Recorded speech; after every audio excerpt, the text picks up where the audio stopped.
Hello les amis et bienvenue donc dans ce nouvel épisode où je vous retrace ma vie entrepreneuriale en tant qu'agent immobilier depuis 95. Alors pour ceux qui me suivent ou qui n'ont pas déjà suivi les précédents épisodes, je vous invite bien sûr à les regarder puisque en gros, au travers de cette vidéo, donc je préfère le préciser, je donne pas de solution miracle, voilà. L'idée c'est encore une fois juste de documenter ma vie d'entrepreneur et puis comment mon métier a évolué de 95 à nos jours. Alors je sais que certains 95 ça fait long. Mais comme quoi on peut évoluer même quand on est dans le métier depuis un petit moment. Et donc dans cette vidéo, j'aimerais vous partager on va dire mon approche avec justement le format vidéo. Vous avez vu dans les précédents épisodes qu'en réalité j'avais énormément écrit du contenu au format plutôt blog, donc le format plutôt écrit. Et puis il me manquait un petit truc aujourd'hui pour créer justement un lien avec mon audience. Et ça, je l'ai trouvé justement au travers la partie vidéo. Alors, dans justement cette vidéo, j'aimerais l'aborder sur trois parties. La première partie, c'est justement pourquoi déjà je me suis mis à la vidéo et comment j'ai abordé cette partie vidéo. Ensuite, dans la deuxième partie, c'est comment j'ai commencé à tourner mes vidéos. On va parler un peu matériel. On va parler un petit peu scriptage, est-ce qu'on scripte, on scripte pas. Et puis la dernière partie de cette vidéo va plutôt être axée sur quoi écrire, parce que c'est souvent une problématique quand on commence quelque chose, surtout dans les formats vidéo, c'est ok, mais qu'est-ce que j'écris demain et après-demain, etc. Allez, on commence tout de suite par la première partie. Et dans cette première partie, c'est justement pourquoi je me suis mis à YouTube. J'avais expliqué dans le précédent épisode que je m'étais mis à YouTube parce que je voulais créer une émotion, créer quelque chose de différent qu'on n'a pas du tout avec les articles de blog. C'est le son, c'est l'image qui permet justement de créer un lien, quelque chose de fort avec son audience. Et ça, c'est quelque chose qui me manquait justement et que je trouvais pas au travers les blogs.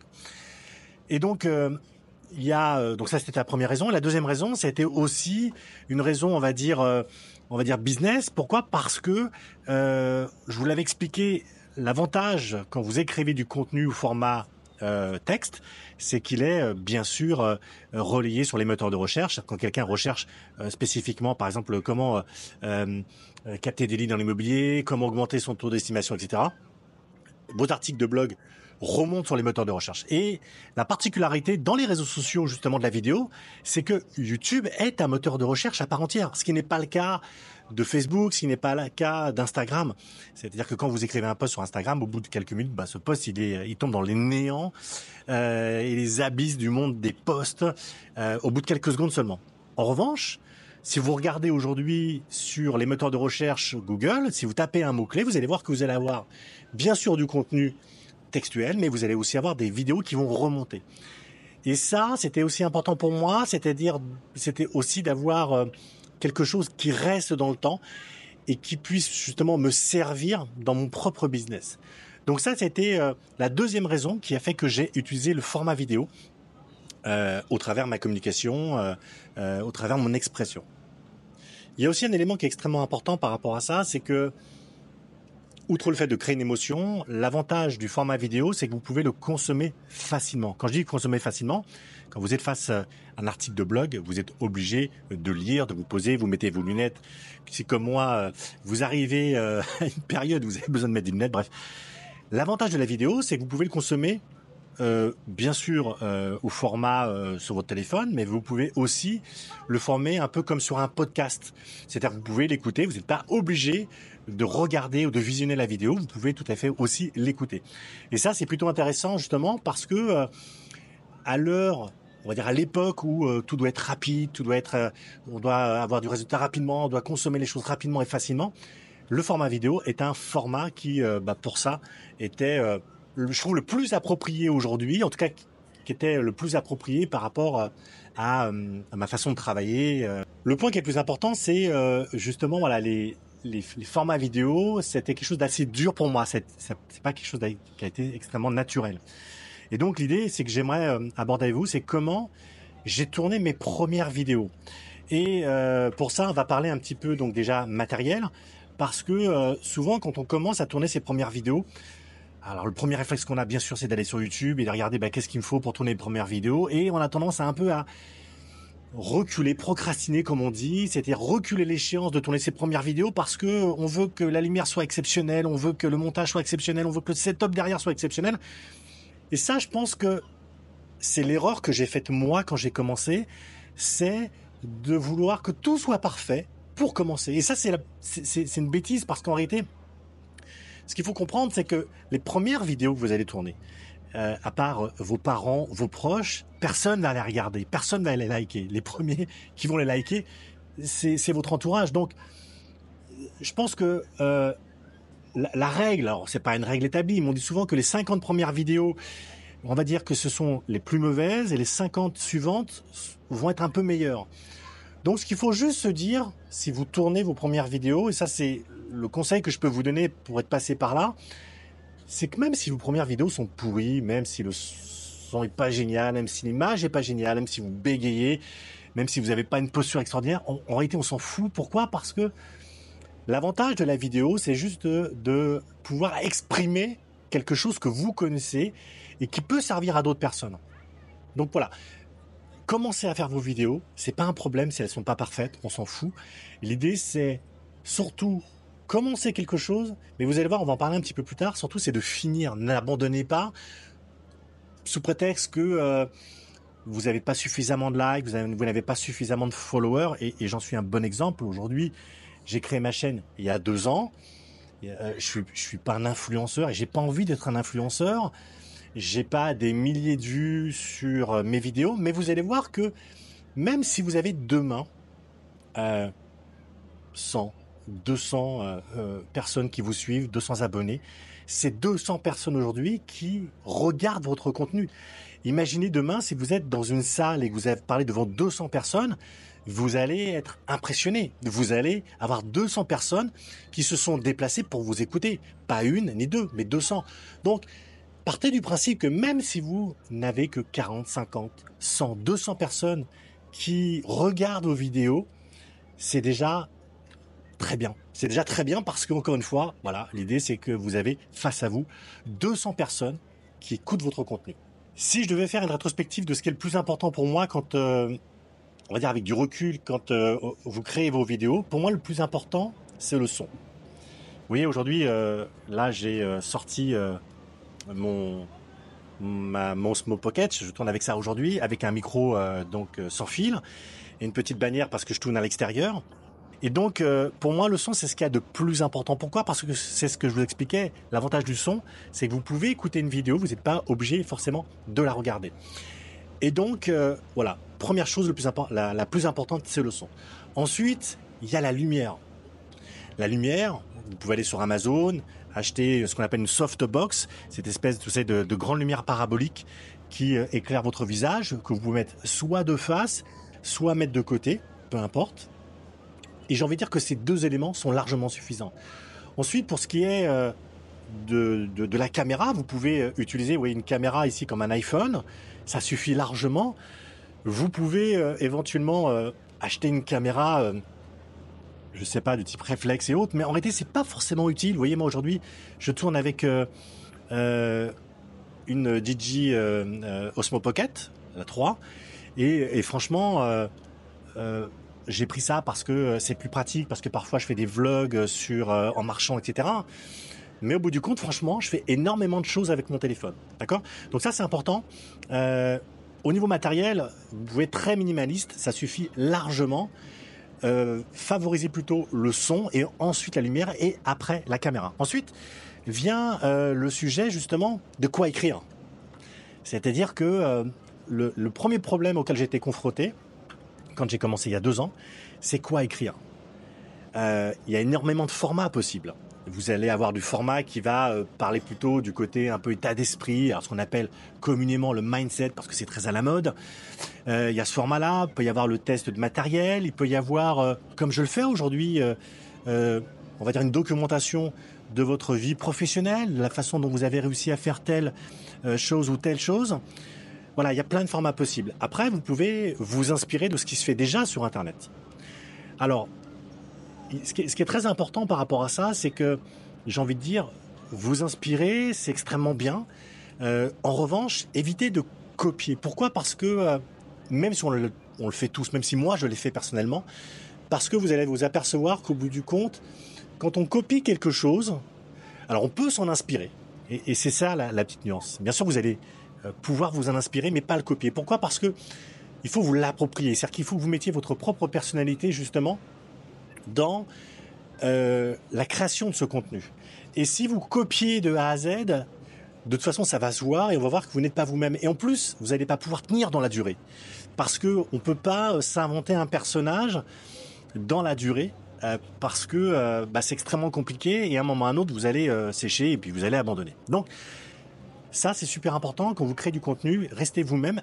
Inspirez-vous, bien sûr, de ce qui est déjà fait. Et puis voilà. Ensuite, pour savoir quoi écrire, il y a une façon qui est extrêmement simple. Si vous écrivez déjà des articles de blog, vous pouvez vous réapproprier ces contenus et les faire sous format vidéo. Ça, c'est une première technique. La deuxième technique, c'est de vous inspirer justement de votre niche. Imaginons, je vous donne un exemple, si aujourd'hui, votre niche, ce sont des propriétaires bailleurs. Okay, donc ce sont des personnes qui vont chercher à louer leurs biens ou à faire gérer leurs biens. Il va falloir donc identifier quelles sont les problématiques. Si la première problématique d'un propriétaire bailleur, c'est par exemple d'avoir la garantie d'être systématiquement payé, même si le locataire demain ne paye plus son loyer pour X raison. Donc vous pouvez partir de cette problématique et identifier peut-être des sujets connexes par rapport à ça. C'est par exemple vous avez le sujet de la garantie de loyer impayé, vous pouvez avoir le sujet aussi de la détérioration. Donc vous pouvez partir d'un sujet principal, et à partir de ce sujet principal, vous pouvez en faire des sujets annexes et connexes, et en faire des vidéos. Ensuite vient le problème de, voilà, est-ce que je parle en freestyle comme je le fais maintenant, parce que c'était un petit peu l'objet aujourd'hui de ces vidéos pendant les vacances, c'était de faire quelque chose de beaucoup plus simple et puis de beaucoup plus naturel. Donc c'est vrai que vous n'avez pas de motion, de choses comme ça qui vont dans tous les sens, avec des gros plans, des plans plus loin, etc. Et donc il y a deux façons de faire en réalité. Moi, la première façon que j'ai faite au départ, c'est que j'avais entièrement scripté mes vidéos. Et donc ce que je faisais, c'est que j'avais mon téléphone, j'apprenais mon premier paragraphe, je lisais ensuite je revenais, je lisais. Donc ça, c'est une première façon de faire. Honnêtement, c'est un peu compliqué. Pourquoi? Parce que quand vous n'avez pas l'habitude, il faut quand même... alors même si sur YouTube, je vois des gens qui disent « moi je scripte jamais, j'apprends comme ça, je fais ça en freestyle », honnêtement, pour l'avoir déjà fait, c'est compliqué. Et l'idée aujourd'hui, si je devais vous donner une méthode, et la plus simple, moi au départ, j'ai envie de dire que je scripterais. C'est-à-dire scripter, c'est-à-dire que vous marquez tout sur une feuille, de A à Z, et puis soit vous vous aidez d'un téléprompteur, il existe des téléprompteurs sur le téléphone, si vous êtes intéressé, mettez-moi ça en commentaire, dites-le moi en commentaire, je vous donnerai moi des applis que j'ai utilisées, j'en ai utilisé pas mal, et il y en a quelques-unes aujourd'hui que je recommande. Soit vous utilisez un téléprompteur, soit donc avec votre téléphone, soit vous avez une caméra en fixe et vous pouvez mettre un téléprompteur directement sur l'objectif de votre caméra. Ok ? Typiquement sur un DJI Osmo Pocket, je ne peux pas le faire. Donc voilà, il faut bien analyser au départ que quand vous allez commencer, il faut que ça soit le plus simple pour vous. Donc si vous n'avez pas forcément une aisance devant la caméra, parce que c'est pareil, ça c'est un sujet dont on ne parle jamais, mais c'est vrai qu'on a l'impression d'avoir un balai dans le derrière quand on tourne pour la première fois. Et bon, c'est vrai que voilà, le fait de scripter les choses vous rendra peut-être un peu plus rigide. On verra peut-être que vous lisez peut-être le texte, mais au moins vous n'allez pas vous éparpiller et vous allez rester sur votre sujet et surtout vous allez pouvoir vous organiser. Donc voilà, deux façons de faire. Soit vous scriptez, vous lisez sur votre téléphone et vous dites votre paragraphe, vous reprenez votre téléphone et vous recommencez, soit vous scriptez complètement avec un téléprompteur et vous le faites. Et puis la troisième façon de faire, mais ça vous le ferez après avec du temps, et moi c'est ce que je fais aujourd'hui, c'est que vous mettez par exemple, si j'étais à mon téléphone, voilà, vous mettez tout le plan détaillé de ce que vous voulez dire sur votre téléphone, et puis au fur et à mesure que vous avancez, hop, vous voyez, je regarde un petit peu mon plan, je regarde si j'ai rien oublié, et si tout est OK, j'avance là-dessus, d'accord ? Donc ça, c'est les deux façons de tourner votre vidéo. Quant au sujet, on l'a vu tout à l'heure avec les sujets connexes et annexes, En réalité, vous pouvez aussi, il y avait une dernière façon que j'avais zappé, mais vous voyez, en tournant la vidéo, il y a quelque chose qui me revient. Vous pouvez aussi vous inspirer de ce qui existe déjà sur YouTube. C'est-à-dire, vous pouvez taper, par exemple, un mot-clé, c'est comment assurer vos loyers. Vous regardez ce qui a déjà été fait, vous regardez peut-être les vidéos peut-être les plus vues, vous regardez les sujets qui ont été les plus regardés, les plus likés, et puis vous pouvez vous inspirer de ce type de sujet pour justement, encore une fois, faire votre contenu. Voilà, ça c'est un petit peu voilà l'approche que j'ai moi au niveau de la vidéo. Si vraiment il y avait, si je devais conclure tout ce que je viens de vous dire aujourd'hui sur comment aborder le format vidéo, déjà j'ai envie de dire que c'est vrai que c'est très peu utilisé aujourd'hui par la profession immobilière, bon, à part faire des visites de biens, des choses comme ça. Et c'est un peu dommage parce qu'encore une fois, c'est un format qui va devenir incontournable demain. Et je le vois bien aujourd'hui d'ailleurs sur les articles de blog que j'ai sur facilogie.com. Je m'aperçois que concrètement, il y a beaucoup moins de lectures sur les articles de blog que sur les vidéos. Donc ça, c'est le premier point. Le deuxième point, c'est que YouTube est le deuxième moteur de recherche après Google, ce qui n'est pas le cas des posts que vous allez faire sur les réseaux sociaux, que ce soit sur LinkedIn, Instagram, etc. etc. Ensuite, lancez-vous. N'attendez pas d'être parfait, parce qu'on s'en fout en réalité. Au départ, les vidéos, vous allez les faire pour vous. Vous allez les faire pour pouvoir vous exprimer, pour pouvoir structurer des idées, pour pouvoir documenter votre business. Et ça, c'est extrêmement important. Donc, lancez-vous. Même si c'est pourri, même si au départ, rassurez-vous, il n'y aura que votre famille qui va regarder ces vidéos. De toute façon, ça va vous permettre, encore une fois, d'avancer, d'avoir un cheminement assez précis dans votre tête. Et puis, un dernier point aussi, vous foutez aussi des commentaires. Je vois aussi des commentaires arriver qui font forcément, pas forcément plaisir, mais il y a des gens qui sont de toute façon systématiquement insatisfaits. Des gens qui sont toujours dans la critique, mais des gens qui ne font rien du tout. C'est-à-dire que les gens qui critiquent, il y en a énormément. Des gens qui ont la volonté d'être le prochain influenceur sur YouTube, il y en a plein. En revanche, ces gens-là, on les voit jamais. Pourquoi ? Parce qu'ils ne font jamais rien, à part critiquer. Donc, j'ai envie de dire, on s'en fout de la critique. Il y a toujours des gens qui vont vous critiquer, et au contraire, tant mieux, ça veut dire que au moins, vous existez. Et donc, quand il y a de critique, moi, ce que je fais généralement, soit je la masse parce qu'elle a aucun intérêt, soit je réponds en disant, oui, c'est vrai que vous avez raison, je vais m'améliorer là-dessus. Autre conclusion que je pourrais vous donner, c'est soyez tenace, n'abandonnez pas. C'est pas parce que vous allez faire une première vidéo, deuxième vidéo sur un coup de tête que vous devez abandonner. Et ça, pour ça, il y a une règle d'or, c'est que vous devez organiser justement la création de contenu. Vous l'avez bien compris que la création de contenu est un élément extrêmement important pour apporter de la valeur. Et donc, il suffit de tenir un planning et de dire, moi, je fais quelque chose, par exemple, toutes les semaines, toutes les 2 semaines, j'écris du contenu et bien sûr toujours en relation avec la cible que je souhaite toucher et puis je le fais et je m'y tiens. Ensuite, restez vous-même, ça je vous l'ai dit tout à l'heure, et évitez de copier les autres dans leur posture ou dans leur façon d'être, parce qu'encore une fois, c'est pas vous. Et puis ça n'a aucun intérêt, parce que ce que vous voulez toucher aujourd'hui, c'est une audience qui vous voit comme tel que vous êtes aujourd'hui et pas comme voilà. J'espère que cette vidéo vous a plu. Si vous êtes intéressé pour demain que je mette en place une formation pour vous expliquer comment tourner des vidéos, comment créer des sujets, comment justement mettre en place toute une communication liée à la vidéo sans que ça soit quelque chose de complexe, simple. Vous voyez, on pourrait imaginer par exemple qu'aujourd'hui, moi, les vidéos, entre le moment où je les scripte, le moment où je les tourne, et que je les mets sur YouTube, il va s'écouler peut-être 45 minutes, 35 minutes, parfois un petit peu plus selon la longueur de la vidéo. Merci de m'avoir suivi. Je vous dis donc à très bientôt pour une prochaine vidéo.